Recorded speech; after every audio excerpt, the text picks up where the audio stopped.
దేశంలో అధికారం కోసం అహంకారంతో చచ్చిన వాళ్ళు నాయకులు ఎవరు? ఇందిరాగాంధీ ఎమర్జెన్సీ తెచ్చి ప్రజల భవిష్యత్తును అంధకారం చేసినందుకు ఇందిరాగాంధీని కాల్చి చంపారు.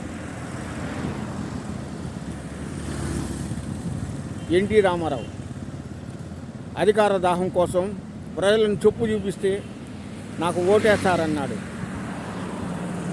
పతనమైపోయాడు. అధికార దాహం కోసం కుల మతాలు రెచ్చగొట్టాడు రాజశేఖర్ రెడ్డి. దిక్కు లేకుండా ప్రకృతిలో కనుమరుగయ్యాడు. రాజీవ్ గాంధీ తమిళులను శ్రీలంక వాసులను విడదీయడానికి కుల మతాలు రెచ్చగొట్టి మానభంగాలు చేసినందుకు రాజీవ్ గాంధీని బాంబ్ బ్లాస్ట్లో కనుమరుగయ్యాడు. సౌదీ అరేబియాలో సద్దాం హుసేను నేనే రాజు అనుకుని ప్రకటించాడు.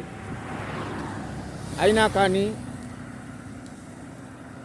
కొద్ది కాలానికే అమెరికా చేతిలో హతమయ్యాడు.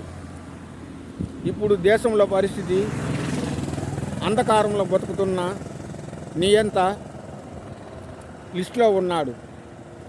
ఇది ప్రజల నిర్ణయమా, నాయకుల నిర్ణయమా, కాలం నిర్ణయమా ఆలోచించాల్సిన టైము ఉంది. ఎందుకంటే అతిగా ఆశపడినోడు చరిత్రలో లిఖించినట్లు ఎక్కడా లేదు. దేశ భవిష్యత్తు నిర్ణయిస్తుందా, కాల నిర్ణయం నిర్ణయిస్తుందా, ప్రజలు నిర్ణయిస్తారా ఆలోచించాల్సింది మనమే.